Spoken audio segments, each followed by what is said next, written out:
সামনে যে বড় সড়ো কোনো বন্যা হয় কিনা আল্লাহ ভালো জানে। বলা হচ্ছে যে একটা জলোচ্ছ্বাসের মানে ঝুঁকির মধ্যে আছে বিশ্বের বহু কান্ট্রি জলোচ্ছ্বাস, বড় একটা জলোচ্ছ্বাসের হুমকির মধ্যে আছে। 20 ফুট থেকে 25 ফুট পানি উঠে যাবে, উঠে উপকূলবর্তী অঞ্চলগুলো ডুবিয়ে দিবে। এটা এখন গবেষকরাই বলছেন, বিজ্ঞানীরা। আর আমরা তো আগেই বলেছি, যখন একটা জনপদের মধ্যে শিরকের পাপ বেশি হয়, কোন পাপ? শিরকের পাপ। শিরক শুধুমাত্র ওই মূর্তি পূজা করাই শিরক নয়, আপনাদেরকে জানাই দিতে চাই, কবর পূজা করাও শিরক। কথা কি বুঝতে পারছেন? আমার কথা কিভাবে নেবেন জানি না, কিন্তু আমাকে তো বলতে হবে। শুধু মূর্তি পূজা করাই শিরক না, কবরে সেজদা করাও শিরক। তো যখন শিরকের সয়লাব হয় একটা এলাকার মধ্যে, একটা জাতির মধ্যে, তখন নূহ আলাইহিস সালামের কওমকে আল্লাহ পাক যেমন প্লাবন দিয়ে ভাসিয়ে দিয়েছিলেন, ওরকম বন্যা জলোচ্ছ্বাস প্লাবন দিয়ে ভাসিয়ে দিবেন আল্লাহ। কারণ নোংরামি ধুইতে হলে অনেক পবিত্র পানির দরকার, আর শিরক হচ্ছে সবচেয়ে নোংরা জিনিস। আল্লাহর জমিনের সবচেয়ে নোংরা জিনিস কি? শিরক। এগুলো তো গেল ধর্মতাত্ত্বিক শিরক। এখন তো শিক্ষার মধ্যেও শিরক, শিক্ষার মধ্যেও শিরকি আকীদা ঢুকিয়ে দেওয়া হচ্ছে। এবং এটা কোন আকীদা, এটা বলার তো আর প্রশ্ন আসে না, সবাই বোঝেন কোন আকীদা। যখন মানুষ কোরআনের সৃষ্টিতত্ত্ব বাদ দিয়ে মানব রচিত সৃষ্টিতত্ত্ব বইয়ের মধ্যে ঢুকায়, এগুলো শিরক না? অর্থনীতির মধ্যে এখন শিরক আছে। কিরকম? আল্লাহ পাক হালাল যে অর্থনীতি দিয়েছেন, ওটাকে বুড়া আঙ্গুল দেখিয়ে এখন সুদ ভিত্তিক অর্থনীতি চলছে সব জায়গায়। তো আল্লাহ পাকের হালালকে যে হারাম করে, এটা শিরক না? এটা সূরা তওবা পড়বেন, সূরা তওবার 31 নম্বর আয়াত। আমি রেফারেন্সের কথা বলছি, সূরা তওবার 31 নম্বর আয়াত পড়ে দেখবেন। আল্লাহ পাক বলছেন যে আল্লাহর হালালকে যদি কেউ হারাম করে নেয় আর হারামকে হালাল করে নেয়, এই যে পরিবর্তন, এই কাজটা, এটা কিন্তু শিরকি আকীদা, কুফর, শিরক। আপনি আল্লাহর হালালকে হারাম করতে পারেন না। আল্লাহ পাক একটা হারাম করেছেন, আপনি হালাল করতে পারবেন না। মানেন না ব্যক্তিগতভাবে, সেটা আলাদা বিষয়, কিন্তু অন্যের উপর ইম্পোজ করতে পারবেন না। মনে করেন আল্লাহ পাক হালাল করেছেন পর্দা, আপনি পর্দা করেন না, বুঝলাম, এটা আপনার ব্যক্তি স্বাধীনতা, কিন্তু আপনি পর্দাকে ব্যঙ্গ করতে পারবেন না। ব্যঙ্গ করলে কুফরি হয়ে যাবে। কথা বুঝতে পারছি ভাই? নিজে পালন করে না, সেটা আলাদা বিষয়। আমি পালন করি না, তার কাছে মনে হয় যে বেপর্দায় চললেই মানে ভালো, নাউজুবিল্লাহ, ওর কাছে এটাই মনে হয়, ওর কাছে এটাকে মনে হয় প্রগতি, অগ্রগতি, উন্নয়ন। তো সে তার থট নিয়ে থাক। কিন্তু যদি সে বলে যে না, পর্দা সেকেলে প্রথা, এখন চলে না, ওই যুগে চলতো, এটাকে টিটকারি করে, ব্যঙ্গ করে, তাহলে কুফরি করবে, শিরক করবে। মনে করেন মদ আল্লাহ হারাম করেছেন, আর কিছু মানুষ মদ খায়, হারাম মনে করেই খায় বা হালাল মনে করেই খায়, মানে খায় আর কি। তো একজন খায়, সেটা আলাদা আলাদা পাপ। আর কেউ যখন মনে করবে যে না, আল্লাহ পাকের এই হালাল হারামের বিধান আমি মানি না, আল্লাহ পাকের হালাল হারামের বিধান আমি মানি না, তখন হবে শিরক আর কুফর। এমনি হচ্ছে কবিরা গুনাহ। আর যখন হালালকে হারাম করে নিবে আর হারামকে হালাল করে নিবে, তখন শিরকের পর্যায়ে চলে যাবে। তো এই সিস্টেম এখন চলছে না। আল্লাহ পাকের সুদ ভিত্তিক, আল্লাহ পাকের হালাল অর্থনীতি বাদ দিয়ে সারা বিশ্বে এখন সুদ ভিত্তিক অর্থনীতি চলছে না। বুঝেন না এগুলা? অর্থনৈতিক অবস্থা ভালো না। আস্তে আস্তে বিশ্বের মধ্যে ভয়াবহ অর্থনৈতিক সংকট দেখা দিবে, এবং এই সংকটটা ফেস করবে মূলত এই মধ্যবিত্ত শ্রেণী আর নিম্ন মধ্যবিত্ত শ্রেণী। খুব ধনী দেশের কোনো সমস্যা হবে না, যারা মিডল ক্লাস কান্ট্রি বা আরেকটু নিচু মানের কান্ট্রি অর্থনৈতিক দিক থেকে, এদের সামনে ভয়াবহ একটা অবস্থা ফেস করতে হবে। সময় যাইতে দেন, আস্তে আস্তে সব স্পষ্ট হয়ে যাবে, আপনারাই বুঝতে পারবেন। অলরেডি গরিব মানুষ হাহাকার করা শুরু করেছে, হাহাকার করা শুরু করেছে। বড় লোকের তো কোনো সমস্যা নাই, গ্যাস, তেল, চাল, ডাল সবকিছুর দামও যদি বাড়ে, বড় লোকের কোনো সমস্যা আছে? আমার তো কোনো সমস্যা নাই, আমি তো খেতে পারতেছি, কোনো না কোনোভাবে খেতে পারতেছি। কিন্তু যে কৃষক, মজুর, শ্রমিক, হ্যাঁ, যারা গরিব মানুষ, এরা তো আমার মতো না। আমার জন্য 4 বার বিদ্যুতের দাম বাড়লে কোনো সমস্যা নাই। 1000, 1500, 2000, 3000 আপনি ইফোর্ট দিতে পারছেন, আপনার তো সমস্যা নাই। কিন্তু যে ব্যক্তির মাসিক আয় 3000 টাকা, সে কি করবে? সে তো ইফতার করতে বসে বদদোয়া করা শুরু করবে। এবার বহু মানুষ ইফতারির টেবিলে বসে আল্লাহর কাছে বদদোয়া করা শুরু করবে। এটা আমি অনেকদিন আগে বলেছি, কারণ এটা বলেছি বৈশ্বিক অর্থনৈতিক সংকটের কারণে। পুরো বিশ্বে একটা ইকোনমিক সংকট চলছে। এবং এই কথাগুলো যেগুলো বলছে, এগুলোর সাথে কিন্তু আমাদের ইসলামিক সমাজ ব্যবস্থা জড়িত আছে। আমরা এদিকে আসতেছি, প্রথমে বোঝেন যে এটাও শিরকি একটা সিস্টেম চলতেছে। আর বিশ্বে যে শিরকটা চলতেছে বড়, সেটা আরো ভয়াবহ। সেটা কি? বিশ্বের যারা মোরল, যারা এখন বিশ্ব চালায়, তারা বলতেছে এক কথায় যে ধর্মের কোনো দরকার নাই বিশ্বে ধর্মের কোনো দরকার নাই, ধর্মগ্রন্থেরও দরকার নাই, ধর্মীয় বিধানেরও দরকার নেই। এই বিশ্ব চালাবো আমরা, বিশ্বের বিধান রচনা করব আমরা, বিশ্বকে পরিচালনা করার মূলনীতি বানাবো আমরা, বিশ্বের মানুষকে চালাবো আমরা। নাউজুবিল্লাহ বলছি ঠিকই, বিশ্ব চলছে এইভাবে। মুখে মুখে বকধার্মিকতা দেখায়, জুমার দিনে এসে নামাজ পড়ে, ঈদের নামাজ পড়তে আসে, তারাবির নামাজ পড়তে আসে, দাড়ি রাখছে, পাগড়ি পড়ছে, এটা বকধার্মিকতা। আগে ভিতর ঠিক করতে হবে। তো ভিতরটা কি? ভিতরটা হচ্ছে তাবারাকাল্লাযী বিয়াদিহিল মুলক। সূরা মুলকের 1 নম্বর আয়াতে কি বলছেন আল্লাহ পাক? তাবারাকাল্লাযী বিয়াদিহিল মুলক, বরকতময় সেই আল্লাহ, এই আল্লাহ পাক মহাবিশ্ব সৃষ্টি করেন নাই? এই মহাবিশ্ব কে সৃষ্টি করছে? এই পুরো মহাবিশ্বে পৃথিবীর মতো কোটি কোটি কোটি কোটি গ্রহ আছে না? আছে কি নাই? এই পুরো মহাবিশ্বে কার হুকুম চলে? ওই পুরো মহাবিশ্বে কি জিবরাইল আলাইহিস সালামের হুকুম চলে? আল্লাহর কোনো ফেরেশতার হুকুম চলে? কোনো নবীর হুকুম চলে? তাহলে কোনো মানুষের হুকুম চলার কোনো প্রশ্ন ওঠে? পুরো মহাবিশ্বের কোটি কোটি গ্যালাক্সি, কোটি কোটি গ্রহ নক্ষত্রে আল্লাহর হুকুম চলে। সূর্য পর্যন্ত ডোবার পরে আল্লাহর কাছে পারমিশন নেয়, আল্লাহ আগামীকাল উঠবো, আল্লাহ বলে ওঠো, তাহলে উঠবে। একদিন আল্লাহ বলবেন না ওঠার দরকার নাই, সূর্য তখন উল্টা দিক থেকে উঠবে, পশ্চিম দিক থেকে। ওই দিন কিয়ামত হয়ে যাবে। যেদিন কিয়ামত হবে ওইটা হচ্ছে আল্লাহ পাকের ক্রোধের বহিঃপ্রকাশ, মানে রাগ থাকে না, যে ধৈর্য ধরতে ধরতে ধরতে ধরতে এক সময় যখন আপনার আর মানে আপনি আর পারতেছেন না, তখন একটা হাইপার হয়ে যান না মাঝে মাঝে, তখন মনে হয় আশপাশে যা আছে ভেঙে চুরে একাকার করতে পারেন। ওই যে পৃথিবীর নিচে যে আগ্নেয়গিরিগুলো আছে, শক্তি সঞ্চার করতে করতে করতে করতে এক পর্যায়ে বিস্ফোরিত হয়ে যায়, তখন আর পৃথিবীবাসীর তো কোনো হুঁশ, তখন আর উপায় থাকে না। তো এরকম কিয়ামতের দিনটা হচ্ছে আল্লাহ পাকের ক্রোধের বহিঃপ্রকাশ। মানে এক হুকুমেই পুরো মহাবিশ্বের সব গ্রহ ধ্বংস হয়ে যাবে, এক হুকুমে। তাই পুরো মহাবিশ্বে আল্লাহ ছাড়া কার হুকুম চলে? আল্লাহ সেটাই বলছেন, তাবারাকাল্লাযী বিয়াদিহিল মুলক, বরকতময় সেই আল্লাহ যার হাতে সমস্ত ক্ষমতা। যার হাতে কি ভাই? মুলক মানে কি? রাজত্ব। এখনকার তোমরা যারা পলিটিক্যাল সায়েন্স পড়াও, তোমাদের বা আপনাদেরকে বলছি, রাজত্ব মানে কি? রাজত্বের ইংরেজি প্রতিশব্দ কি? সভরেন্টি। মানে বলেন, সভরেন্টি মানে কি? সার্বভৌমত্ব। মানে কি? সার্বভৌমত্ব। আল্লাহ পাক বলছেন মহাবিশ্বের সার্বভৌমত্ব আমার হাতে। সুবহানাল্লাহ। কার হাতে? মহাবিশ্বের সার্বভৌমত্ব কার হাতে? সভরেন্টি কার হাতে? দুনিয়াতে এই সভরেন্টি সার্বভৌমত্ব মানুষের হাতে। বুঝেন নাই মনে হয়? এই দুনিয়াতে সভরেন্টি, মুলক, সার্বভৌমত্ব এখন আল্লাহর হাতে নাই, মানুষের হাতে। মানুষ যা মনে করে তাই চালায়। এখন আল্লাহ পাকের বিধান, আল্লাহ রাসূল এগুলো বাদ। তো এটা হচ্ছে সবচেয়ে বড় শিরক সারা বিশ্বের। এটা সারা বিশ্বের সবচেয়ে বড় পর্যায়ে শিরক। তো শিরকে ডুবে আসি আমরা, এটাকে বোঝেন। আমি তো বলছি না যে এখন এই প্রবলেমসগুলোকে রাতারাতি সলভ করা যাবে, এমনটা তো বলছি না। বলছি পুরো ওয়ার্ল্ডে এরকম শিরকে একটা সিস্টেম প্রতিটা ক্ষেত্রে চলছে। কিভাবে সলভ করবেন সেটা পরের বিষয়, আগে তো বুঝতে হবে কোথায় আছে বিশ্ব এখন।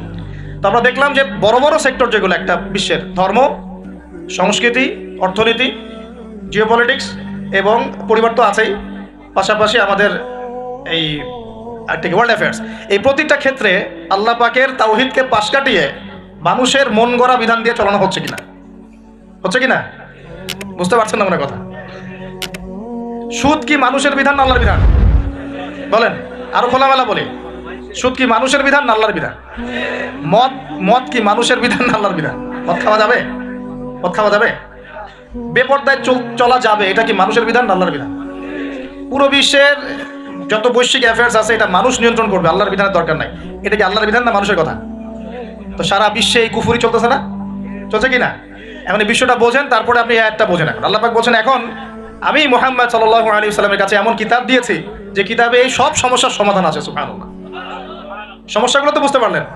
আল্লাহ পাক বলছেন, হে মুহাম্মদ বলেন সাল্লাল্লাহু আলাইহি ওয়াসাল্লাম, আমি তোমার কাছে এমন একটা কিতাব দিয়েছি যে কিতাবের মধ্যে প্রতিটা বিষয়কে আমি ব্যাখ্যা করেছি, সমাধান দিয়েছি। এটা হেদায়েত, এটা রহমত, এটা বুশরা, সুসংবাদ কাদের জন্য? যারা আমার সামনে আত্মসমর্পণ করবে।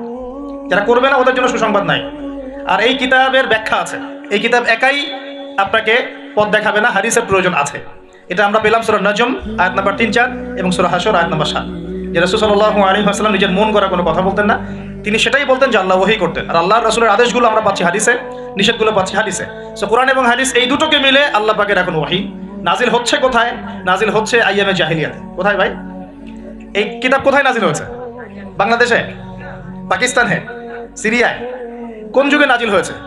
ওই ব্যাবিলনের যুগে, নাকি ওই চাইনিজ সভ্যতার যুগে, নাকি ওই রাশিয়ার বলশেভিক ওই বিপ্লব ওইসব যুগে? কোন যুগে নাজিল হয়েছে? আবু জেহেলের যুগে। কোন যুগে ভাই? আবু জেহেলের নাম শুনেছেন তো? আবু জেহেলের যুগটাকে আমরা বলি আইয়ামে জাহিলিয়াতের যুগ। আবু জেহেল ছিল ওই যুগের নেতা। দারুন নাদওয়া ছিল তার পার্লামেন্ট। তার পার্লামেন্টের নাম কি? দারুন নাদওয়া। সেখানে আবু জেহেল, আবু লাহাব, উতবা, শাইবা, রাবিয়া এরা সব বসে বসে বুদ্ধি পাকাইতো আর কি করতে হবে, কি করতে হবে না। বাই দ্য ওয়ে, এই আবু জেহেল, আবু লাহাবরা কিন্তু আল্লাহকে বিশ্বাস করতো। আল্লাহ বলে যখন আছে এবং আল্লাহর কাছে যে ফিরে যেতে হবে এটাও তারা বিশ্বাস করতো কিছু কিছু ক্ষেত্রে। কিন্তু আল্লাহ পাকের কোনো বিধান তারা মানতো না।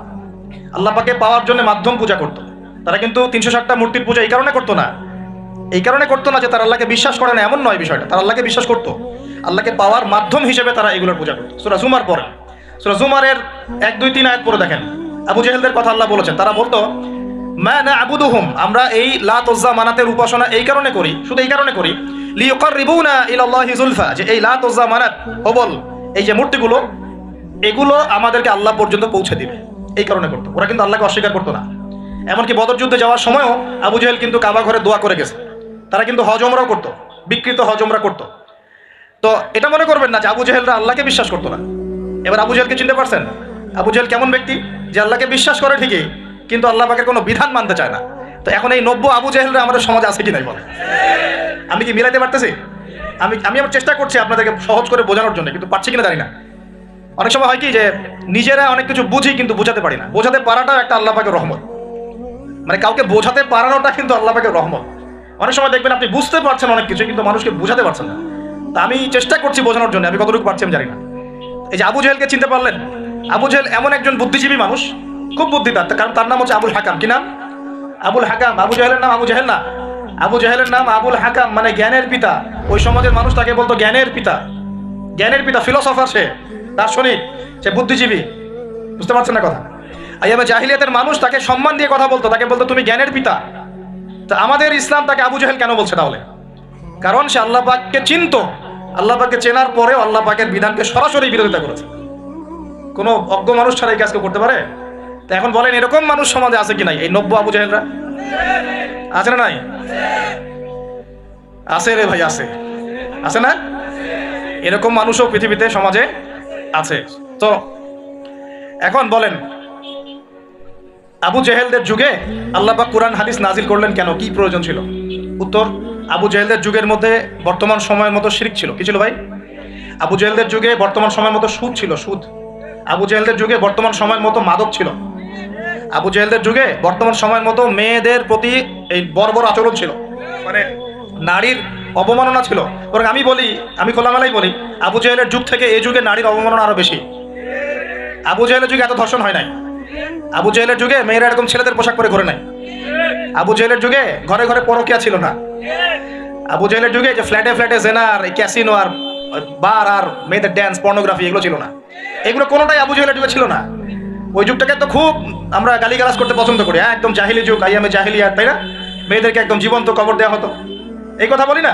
তো এখন আবার কোথায় মেয়েকে সম্মান দেওয়া হচ্ছে?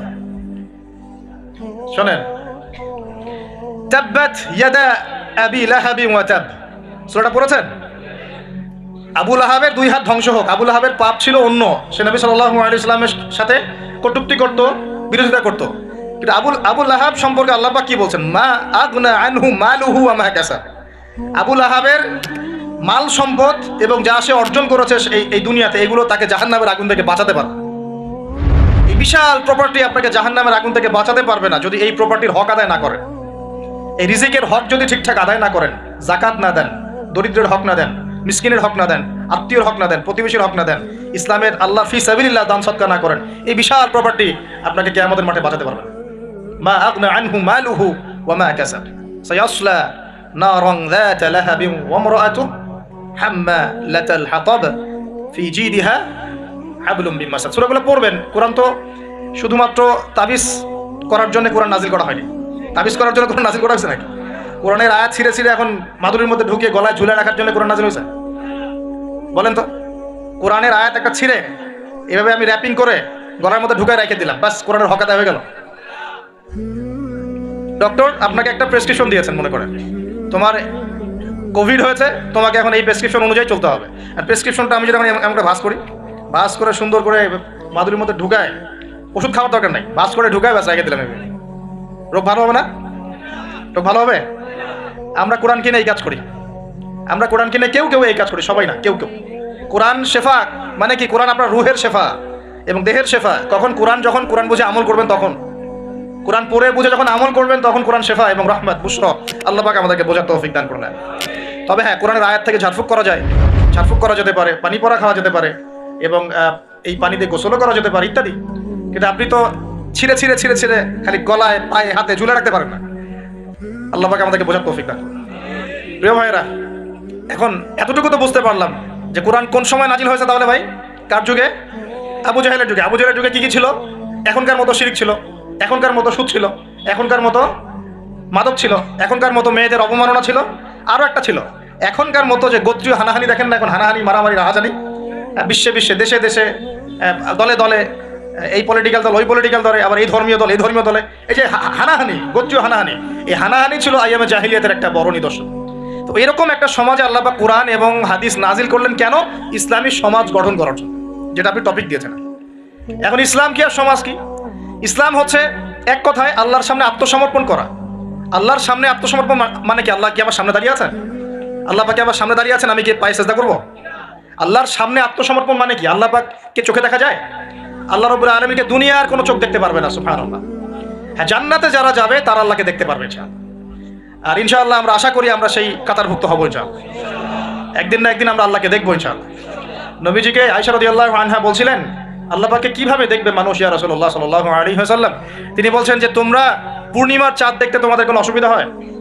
তখন সাহাবীরা বলছেন, না, পূর্ণিমার চাঁদ তো আমরা জাজল্যমান দেখতে পারি। ঠিক এভাবেই তোমরা আল্লাহকে দেখবে ইনশাআল্লাহ।